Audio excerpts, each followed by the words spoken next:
On that note, it's now time to talk about someone who's highly linked to Biafra talks, Mr. Nnamdi Kanu. Okay, so I think it's multiple questions I'm going to ask right now. So please keep these in mind when you're thinking of your answers. So the first one is your thoughts on him as a person and as a leader. Is he the right person to lead Nigeria or the Igbos through Biafra? And if not him, then who? So if not him, whom or what characteristics from a leader does Biafra need right now to help us get through? So who would like to answer that question first? You want to go? Yes. Go for it.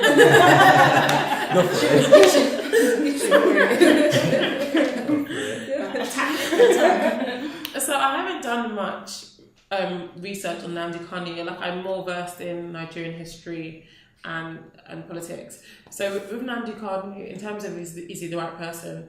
Well, why not? As Dr. Eke said, Ojukwu was 30 years old. He used his inheritance to fund the Biafra war, and at the last stages, he had to flee. Ojukwu to me is still a hero.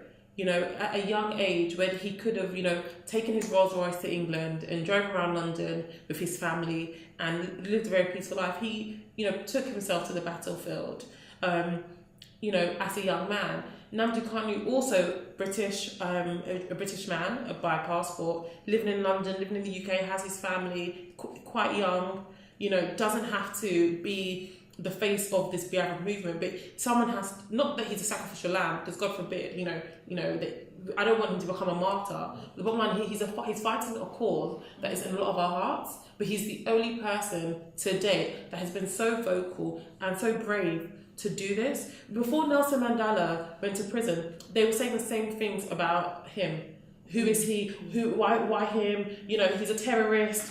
All these things. They've been in prison for 27 years, And then when he came out, it was a different story. Nnamdi Kanu, he went to prison and survived in Nigeria. Upon all the bribery, upon all the abuse, he still survived, and he's still in Nigeria. He could have fled once he was released from prison, but he stayed in Nigeria, and he's still trying to unite the East. There is no right candidate.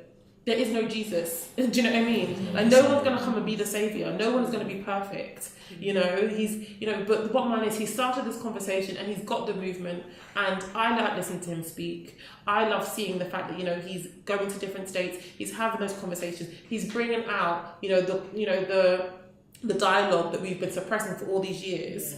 And even if he's not going to be the first official prime minister or president, he started a movement that is rolling, and I really have to commend him for that. Yeah, just to support what she said, I think there is no one is the Messiah. I think at that point in time, everyone was quiet, so there is a voice is needed. So if he offer his voice, I think people are listening. Yeah. So that's it. It could have been someone else. It would have been a woman. It could have been a baby. It could have been anyone who agitated, and people listening. So the most important thing is that when everywhere was silent, he was able to go through it and speak up, and people listened. People keep speaking as well. I think that's the key word. Oluma said, dialogue. For so long, for so many decades, we haven't been given the opportunity to say how we feel about politics, especially as an Igbo person. So I think that particular word, dialogue, and the voice to cry out, listen, we are suffering, we're still suffering, 60 years on, Nigeria, since Nigeria's been formed, we still can't be living like this. You need to hear our cry, otherwise the generation to come, the younger the younger people, will be even more louder and probably come with a vengeance, because young people, like we touched earlier, the youth, they're reading into this and they can see that no generation could continue to be suffering like this. They don't want that mental, psychological scar of the war, like what the war did to our grandmothers. So that word dialogue is necessary, and the fact that Nnamdi Kanu is going to, like Oluma said, going to different regions, speaking to leaders how to go about it, and not go about it in a way from Ojukwu's Biafra. So, you know, a more revised version. We can coexist in the region. It doesn't mean that we'll just break away and live by ourselves. The solution could be that we can live amongst you guys, but with better leadership. Okay. I know Nnamdi Kanu. I know him very well. But I think that when you're looking for a leader, the first thing you do is to look at track record. What has the person done? It's important, especially like in this country. Before you elect somebody as a leader, they want to know what you have done. I would not now say whether he's the right person or not, but I think people should look at individual and see what they have done. The IPOB have done a very important work in terms of bringing the issue of Biafra to the surface. Yeah.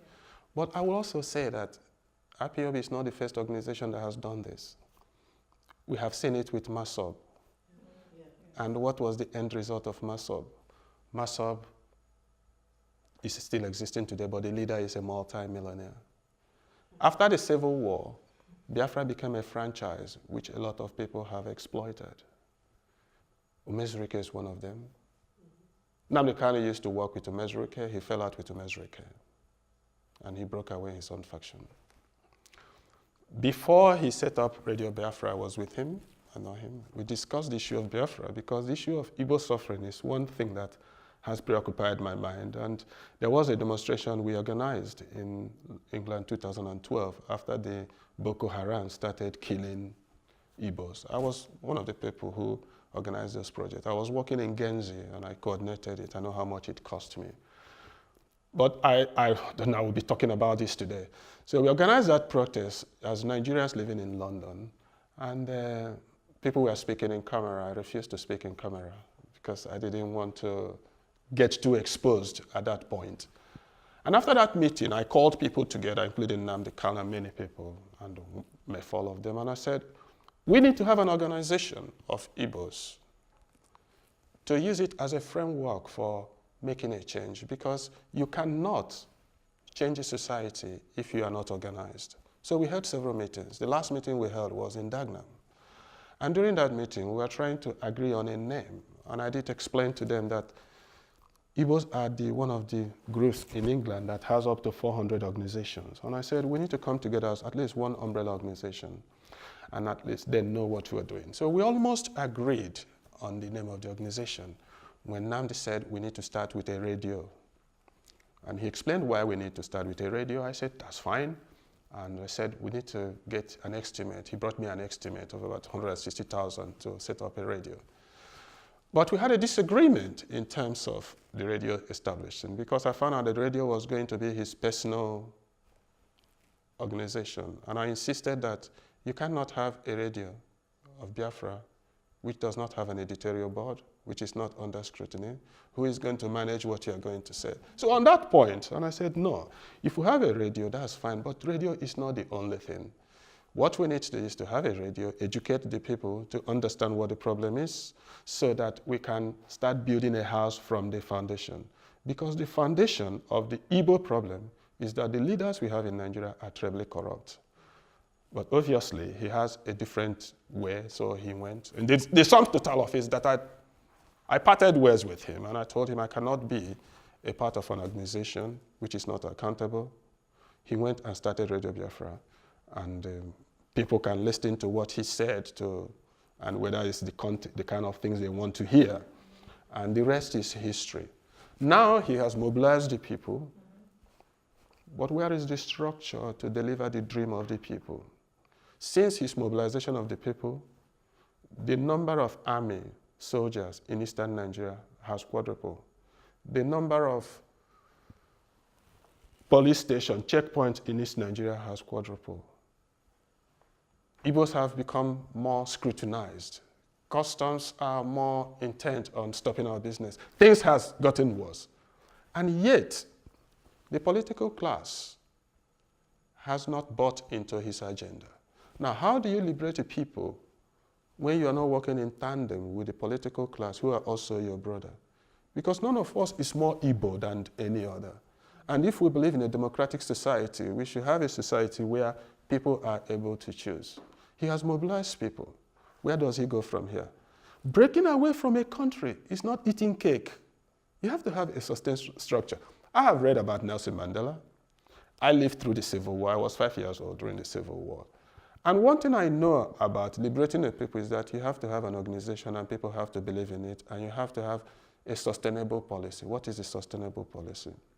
How are you going to convert your political capital to work through the existing system? Yes, Biafra may be the destination, but there are a lot of bus stops on the road. And each people should be able to know when we have reached a bus stop we can live with. Because even if we leave Nigeria as Biafrans, Nigeria is going to be our nearest neighbor. Igbos are still going to work in Nigeria. Igbos are still going to work in Lagos. No, let's face reality. Igbos are going to work in Kaduna. What's going to happen? We lost so much in the first Civil War. We shouldn't make the same mistake twice. The problem of Nigeria is corrupt leadership, lack of vision. If we had a leadership that is fighting the marginalization of Igbos within Nigeria, we would lay a stronger foundation and make the case for Biafra. It will become inevitable. I always say that Biafra will become inevitable when Nigeria commits suicide. Because Nigeria is not really viable. No. Economically, it's not viable. Now, if somebody is going to commit suicide, why do you want to commit murder? Because we can't wait for that suicide. If somebody, then you probably spend all your life in jail. So why do you want to commit murder when somebody is going to commit suicide? So in a way, yes, he's increased awareness. But I don't think he's going to deliver Biafra. Wait, it's not. I don't think he's going to deliver Biafra, because if you have a brother and you are not working with your brother and you want to achieve something, you've not convinced your brother on your side, and there is something you want to fight, isn't it easier for that person you want to fight to collude with your brother to frustrate you? What is going to happen is that he has achieved celebrity status, 15 minutes fame. He will be courted by the political class. He will be... Look at what happened to Wazirika. Let's not be pessimistic. No, I'm going to be fact, because if you're not pessimistic, you will not become optimistic. We want to see a plan. What is the plan of liberation? Yeah. You are mobilizing the people in a region where there is existing government. Do you think those existing government will allow you to impose your power? If you want to be part of the political system, you invest in the political system and be part of it. The problem is that when you are trying to liberate the people through mass action, you give the government excuse to crack down on you because you're protesting. Now look at what happened in Aleppo. I'm not against liberation. What happened in Aleppo? Aleppo started peacefully. What happened in Aleppo? Aleppo is in ruins today. The Tamils are like us. We have the Tamils tigers are like us. They fought civil war for many years. Why did the Tamils fail? So what makes us think that just because somebody has been unjust to you, you will succeed when you're not prepared? I think the Arab Spring is different because... I'm not talking about Arab Spring. I'm talking about a system of government which is dominated by a part of the government, a part of the people, which is supported both by the Western Muslim and Islamic countries, who can have an excuse to use force against you and conquer you. Who can have an excuse to do that? So if we are going to fight for our independence, we better fight it the right way. We better exhaust the democratic process, which is what I believe in. And then when war becomes inevitable, I will train and fight. But at the moment, we need to lay a solid foundation. On what solid foundation? Are our leaders in the East the kind of people who will fight for us when something comes? No, they're not. That's what so if you have a house that is leaking, why do you want to start with painting? If your house is leaking, why do you want to start with painting? What would you say Nnamdi Kanu should do with our governance? Because I'm from Imo State, and I think Okorocha is probably the worst governor known in living history You might be right. He might be the worst governor, but he's still the governor. He's still the governor. But what conversation can someone like Okorocha have with Kanu? Well, what I would do, I wouldn't give anybody advice, but in my own way, if I'm interested now in taking active part in changing Nigeria, I will first of all change the governor, because how would you change the governor? Well, if you're controlling the people, why not turn the mass support into political capital? First of all, use it to change the governor, first of all. And then when you use it to change the governor, then the person will demonstrate his qualities of leadership when people can see him. If you elect a good governor, he will show the people how it is done. And then people will now see the limitation of his work. But if you want to start agitation in the context he has started it, the government has, I'm saying this because I told him all these things. Everything that has happened today, the way the government has reacted, I told him the government will charge you for treason if you do that. And he did it, he got charged for treason. You see, you don't play with a constituted authority unless you have a solid point. I read Mandela. Mandela is not exactly what you said. Mandela was practicing law. And for many years, Mandela took up the government of South Africa using their system to protest the injustice against his people. Mandela and Oliver Tambo represented a lot of black people who were being marginalized, to the point where he said, I cannot continue to represent these people. I am going to be part of this struggle. Wait, I know the why yes, the government will do that. Even with Mandela, they will frame you for treason. Well, but when Mandela started, he gets to the point where he realized that he probably needs to read his Long Walk to Freedom.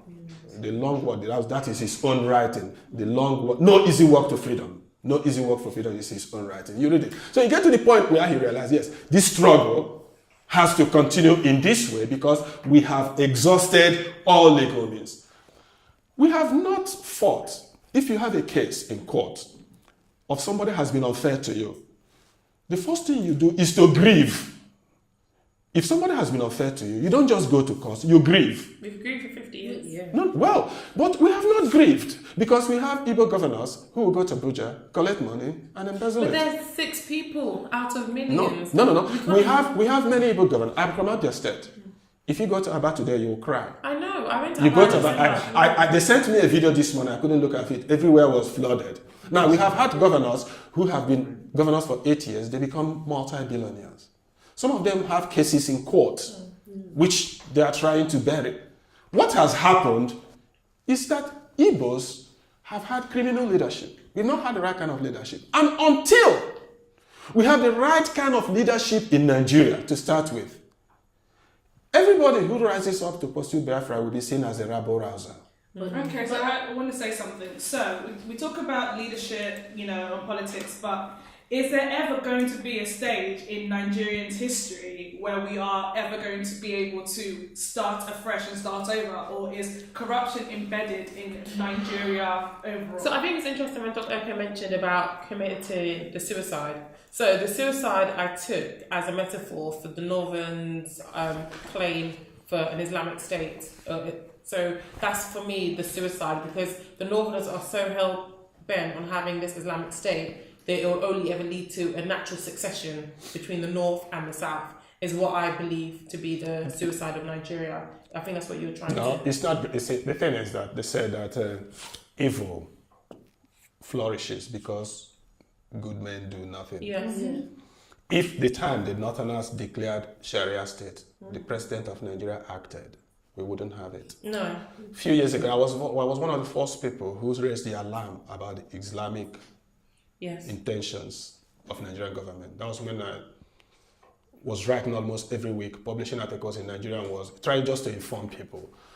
And when they changed the education curriculum, we raised it up. The voices came out, people protested, they've taken it out. The problem, the way I lived in the North for 3 years. I worked as a doctor in the North for 3 years. So the way the Northerners work is that they believe completely in Islam as a way of life. They also recognize that part of Nigeria. And what they do, because they are very suave in politics, is that they try to influence the politics of other parts of the country so that other parts of the country have leaders who are subservient for them. Yeah, so until we understand how to play politics in multi-ethnic nation. The problem is not really enough, because politics is a game of self-interest played on high moral ground. We need to play our own politics right. Exactly. When we get our own politics right, then we'll get what belongs to us. If you are in a very uncomfortable relationship, what you do is to find out, these are the way I'm going to be part of this relationship.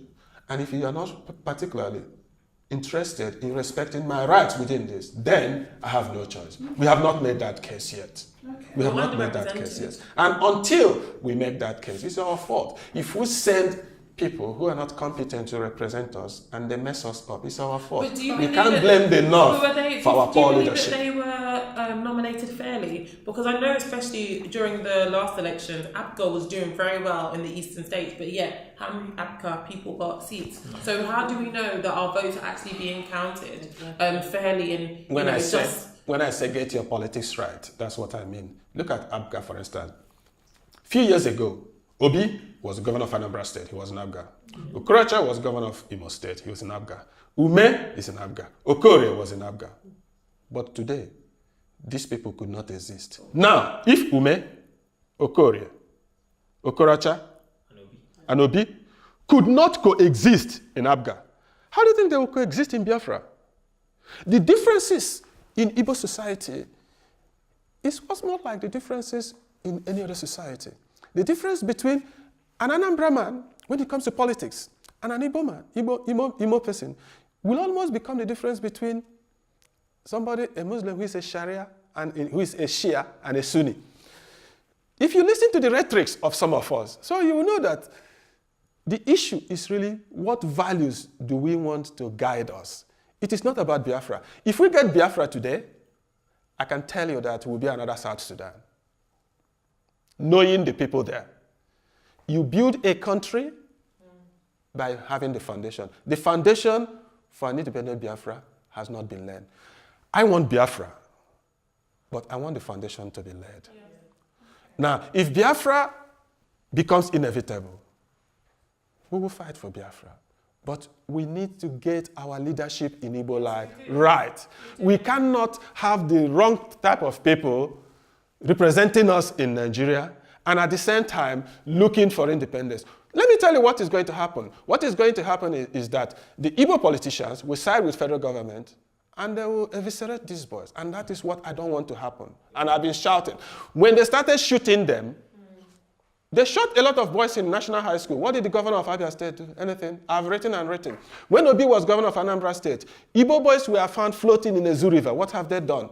We have not had river leaders who have fought for our right. And we need to start from there. But if we go in this way, I see danger. It's not enough to fight. You should fight to win. What's the point of fighting when you're not ready? To conclude this, if a referendum was to come to Nigeria right now, would you vote? So yes or no? Yes. I would vote. Yeah, yes. Well, if we have a referendum, I will vote for Biafra. But you work for referendum. If we want to work for referendum, then we may have to have 5 to 10 years program and said, within the next 5 to 10 years, we are working for referendum, we work for it. That's how you work for referendum. Referendum are not given. And of course, people have to be free to campaign. And you might begin to campaign for referendum. You find out that when the issues are laid down, you find out that it's actually better for Igbos to be part of a federated Nigeria. Because for me, if I'm given a choice between a Biafra today and a federated Nigeria, even though I want Biafra, I will want to start from a federated Nigeria, knowing what has happened to independent African countries. I will say, okay, let's start with a federated Nigeria and go that way. Many African nations who have had their independence in the way we want our independence failed. For the single reason that they elect a big leader, and that leader says he delivered independence and he never leaves power. It happened in Zimbabwe. It happens in many African countries. And for me, if we want independence, we have to go through the political process. And if political process stalls, if I'm not up to 70, I will join territorial army and train and go and fight. But until then, I believe in due process. I believe in due process. I believe in rule of law. And I believe in individual liberty. And I am not an ethnic nationalist. Whatever I believe is good for Igbos is good for Hausas, it's good for Yoruba. So there is no value that I want for Igbos that I don't want for other people. So I think we need to take a very broad look on this issue.